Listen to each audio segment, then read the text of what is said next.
నమస్తే, welcome to our channel. నేను సౌజన్య. ఎవరైనా కానీ గోల్ వేరే వాళ్ళకి వేస్తారు, కానీ ఏపీ సీఎం జగన్మోహన్ రెడ్డి మాత్రం సెల్ఫ్ గోల్ వేసుకున్నారు. ఎలా అంటే బర్రెలెక్కని ఉపయోగించుకుని ఏదో ఒకరిని కామెంట్ చేద్దాం అనుకున్నారు, అది తిరిగి ఆయనకే తగిలింది. అనొకరు అనిపించుకోకరు అన్నట్టుగా అనిపిస్తోంది మరి ఆయన చూస్తుంటే. మరి ఈ అంశానికి సంబంధించి ఎన్నో విషయాలని మనకు తెలియజేయడానికి ఈరోజు మనతో పాటు ఉన్నారు senior journalist, senior political analyst CS Rao garu ఉన్నారు. వారితో మాట్లాడదాం. నమస్తే అండి. నమస్తే సౌజన్య. సో అంటే జగన్మోహన్ రెడ్డి ఏదో చేద్దాం అనుకుంటే ఏదో అవుతుందేమో అనిపిస్తోంది చూస్తుంటే ఆయన మాటలది. పాపం ఇక్కడ తెలంగాణ ఎన్నికల్లో బరిలక్కకు వచ్చినటువంటి డిపాజిట్స్ కూడా రాలేదు అని జనసేన వాళ్ళకి సంబంధించి కామెంట్స్ చేశారు. సో ఇప్పుడు వాళ్ళు రివర్స్లో కామెంట్ చేస్తున్నారు. లిటరల్లీ కాదు, వాళ్ళని గిల్లారు. వాళ్ళు గిల్లితే వాళ్ళు ఏం చేస్తున్నారు, ఇప్పుడు కొడుతున్నారు. అదే అనకరా అనిపించుకోకరా అన్నట్టు ఈయన లిటరల్లీ సెల్ఫ్ గోల్ వేసుకున్నాడు. ఎవరికి వేద్దాం అనుకుని ఆయన ఈయనే వేసుకున్నాడు. అసలు ఏంటి సిచ్యువేషన్స్ సంబంధించి ఎలా అవుతుంది, ఏంటి అవుతుంది? ఇప్పుడు జగన్మోహన్ రెడ్డి ఆయన స్పీచ్ అది ఆయన చెప్పుకోవచ్చు కదా. ఒక ముఖ్యమంత్రి, ఆంధ్రప్రదేశ్ ముఖ్యమంత్రి హోదాలో బర్రెలక్కని తీసుకొని అంటే యూట్యూబ్ స్టార్ కదా, YouTube star, social media star అని చెప్పేసి ఆమె పేరు తీసుకుంటే ఏదైనా క్లిక్ అవ్వచ్చు అని చెప్పేసి ఆయన భావించినట్టున్నారు బహుశా. అందుకే ఇప్పుడు అదే అంతే. ఇప్పుడు 2 రోజుల నుంచి మరి ఆయన అన్న ఒకే ఒక డైలాగ్ ఇప్పుడు దాని మీద చర్చలు నడుస్తున్నాయి కదా, సో క్లిక్ అయ్యారు. పొటాటో, ఆనియన్ అది పోయింది, ఉల్లిగడ్డ, పొటాటో, ఉల్లగడ్డ పోయింది, బర్రెలెక్క వచ్చేసింది ఇప్పుడు సీన్లోకి. సో బర్రెలెక్క వచ్చింది. ఈ ప్రయోగం ఆయనకి పాపం సెల్ఫ్ గోల్లోకి వెళ్ళిపోయింది. ఎందుకు వెళ్ళిపోయింది అని అంటే ఆయన అన్నది ఏంటి, బర్రెలెక్క వచ్చిన ఓట్లు కూడా మీకు రాలేదు అని జనసేనని కదిలిచ్చాడు, పాపం గిల్లాడు. అలా వాళ్ళు ఏం చేశారు, ఇప్పుడు అసలు నీ సంగతి ఏంది బాబు, నీ చరిత్ర ఏంది, 2014 సంగతి అని చెప్పి 2014కి వెళ్ళిపోయారు వాళ్ళు.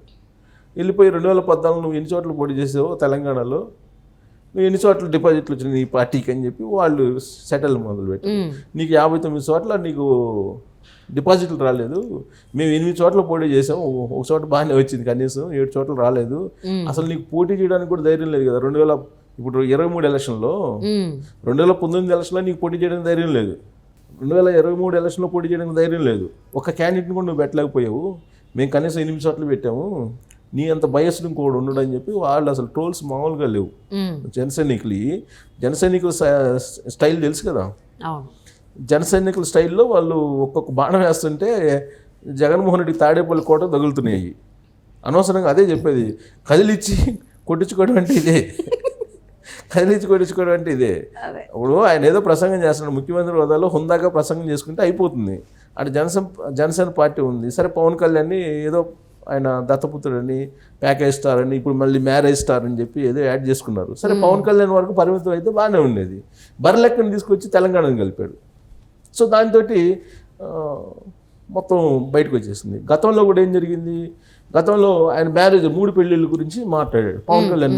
3 పెళ్ళిళ్ళ గురించి మాట్లాడగానే మొత్తం ఈ ఇల్లీగల్గా చేసిన వ్యవహారాలన్నీ బయటకు తీశారు జనసేనలు. ఎక్కడ దాకా పోయింది తెలుసా, ఓన్లీ జగన్మోహన్ రెడ్డి పరిమితం వదిలిపెట్టలే వాళ్ళు. రాజశేఖర రెడ్డి ఎవరో సినిమా యాక్టర్ని పెట్టుకున్నారు చెన్నైలో, అక్కడ దాకా వెళ్ళారు వీళ్ళు జనసైనికులు. వెళ్ళి వాళ్ళ ఫోటోలు అవన్నీ పెట్టి ట్రోల్ చేసి గందరగోళం చేశారు. అంటే జగన్మోహన్ రెడ్డి ఒక మాట అంటే 10 మాటలు జనసైనికులు అంటున్నారు, ప్లస్ దానికి ఆధారాలు చూపిస్తున్నారు. ఇప్పుడు మా పేరేదో ఉంది, సినిమా యాక్టర్ పేరు, రాజశేఖర రెడ్డి ఎప్పుడైతే చెన్నైకి ఎందుకు వెళ్తున్నారు మీరు చెప్పండి అని చెప్పి ఈవెన్ డిబేట్లో కూడా వాళ్ళు జనసైనికులు నిలదీశారు వైఎస్ఆర్ కాంగ్రెస్ పార్టీ వాళ్ళని. సో ఇప్పుడు ఇలాంటివి అంటే ఇప్పుడు ఒకటంటే ఇంక 10 అంటారు.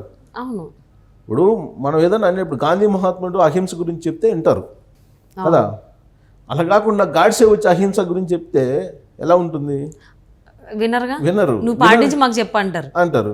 అలానే ఇక్కడ ఇప్పుడు పవన్ కళ్యాణ్ 3 పెళ్ళిళ్ళు చేసుకున్నాడు, ఇదే కదా మొదటి నుంచి జగన్మోహన్ రెడ్డి చెప్తుంది. ఓకే, ఆయన అఫీషియల్గా 3 పెళ్ళిళ్ళు చేసుకున్నాడు, అఫీషియల్గా అదే చెప్తున్నాడు కదా.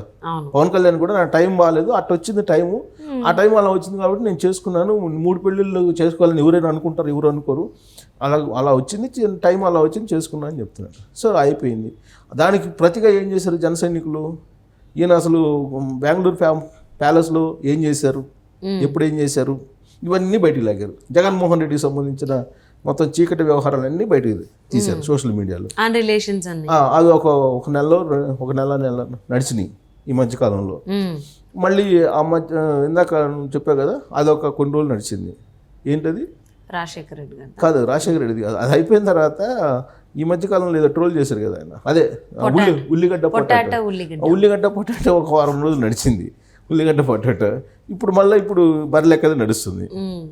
అంటే ఆంధ్రప్రదేశ్లో జరుగుతున్నటువంటి పరిపాలన, విధానపరమైన అంశాలు, వాటి మీద చర్చ లేకుండా ఒక వ్యూహాత్మకంగా ప్రజల్ని పక్కదో పట్టించేటువంటి కార్యక్రమానికి వీళ్ళు వెళ్ళారు. ఎందుకంటే ఇప్పుడు ఆ దుష్ట చతుష్టయం అని చెప్పి 2 సంవత్సరాల నుంచి చెబుతున్నారు ఆయన. దుష్ట చతుష్టయం అని చెప్పి ఎవరెవరు, ఆయన ఆంధ్రజ్యోతి, ఈనాడు, వీటి గురించి కొన్ని ఛానల్స్ వీటి గురించి చెప్తున్నారు. దుష్ట చతుష్టయం, ఈ 4, దానికి దత్తపుత్రుడు, ఇవన్నీ చెప్తున్నారు ఆయన.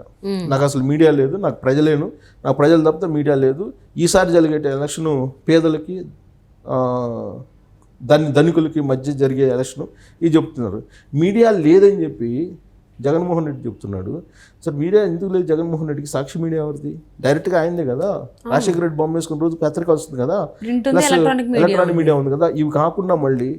ఇవి కాకుండా ఇప్పుడు మెగా కృష్ణారెడ్డి తోటి ఒక ఛానల్ నడిపిస్తుంది, అది సపోర్ట్గానే ఉంది కదా.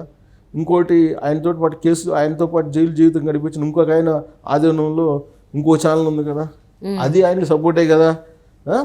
అసలు తెలుగుదేశం పార్టీకి సపోర్ట్గా ఉన్నటువంటి ఛానల్స్ కన్నా సపోర్ట్ అయినటువంటి సానుభూతి అనేది వాళ్ళు చెప్తున్నారు కదా, ఎల్లో మీడియా అని చెప్తున్నారు వాళ్ళు. సో ఎల్లో మీడియా కన్నా బ్లూ మీడియా చాలా బలంగా ఉంది. తెలుగుదేశం వాళ్ళు ఏం చెప్తున్నారు? బ్లూ మీడియా అని చెప్తున్నారు. బ్లూ మీడియాలో దాదాపు 7-8 సంస్థలు ఉన్నాయి. ఇప్పుడు పింక్ మీడియా కూడా బ్లూ మీడియాకి సపోర్టే. పింక్ మీడియా అంటే ఇక్కడ బీఆర్ఎస్ సంబంధించినటువంటిది, అది కూడా ఆయనకి బ్లూ మీడియా సపోర్టే. సో ఓవరాల్గా మీడియా సపోర్ట్ అనేది జగన్మోహన్ రెడ్డికి ఏళ్ళుని కొనిపోయింది. ఆయన నన్ను నమ్మండి, మీరు ఆ మీడియా నన్ను టార్గెట్ చేస్తున్నారు అంటారు. ఆ మీడియా కన్నా బలమైన మీడియాలో నీకు సపోర్ట్ ఉంది కదా అని అందరూ చెప్తున్నమాట. నేను చెప్తుంది కాదు, నేను చెప్తున్న మాట. తర్వాత పేదలకి, అహంకారులకి, లేదంటే ధనికులకు మధ్య జరుగుతున్నటువంటి కురుక్షేత్రం రాబోయేదని అంటాడు జగన్మోహన్ రెడ్డి. ఎవరు పేదలు ఎవరు అసలు? ధనికులు ఎవరు రిచెస్ట్ సీఎంగా గుర్తింపబడింది ఎవరు దేశంలో? రిచెస్ట్ సీఎం ఎవరు అఫీషియల్గా అనౌన్స్ చేసింది? జగన్మోహన్ రెడ్డి.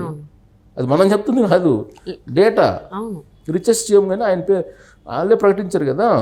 సో ఇంకా ఎవరు పేదలు ఎవరు ధనికులు, ఎవరి మధ్య జరుగుతుంది ఉద్యమం. అవి కాకుండా విధానపరమైన అంశాలు, ఇదిగో నేను చేశాను, నేను చేసిన పనులు ఇవి చూసి ఓటేయండి, నేను చేయలేకపోయినా నేను ఆ రాజధాని నిర్మాణం చేయలేకపోయాను, పోలవరం కట్టలేకపోయాను, వెనకబడిన ప్రాంతాలకు నేను నిధులు తీసుకురాకపోయాను, విశాఖ రైల్వే జోన్ తీసుకురాలేకపోయాను, మద్య నిషేధం అన్నాను, చేయలేకపోయాను, ఎలక్ట్రిసిటీ కూడా సరిగ్గా ఇవ్వట్లేదు కదా ఏపీలో, సిపిఎస్ నేను చెప్పాను, చేయలేకపోయాను, డాక్టర్ ఇది అంగన్వాడీలకి నేను తెలంగాణ కన్నా ఎక్కువ 1,000 రూపాయలు ఎక్కువ ఇస్తాను, ఇవ్వలేకపోయాను.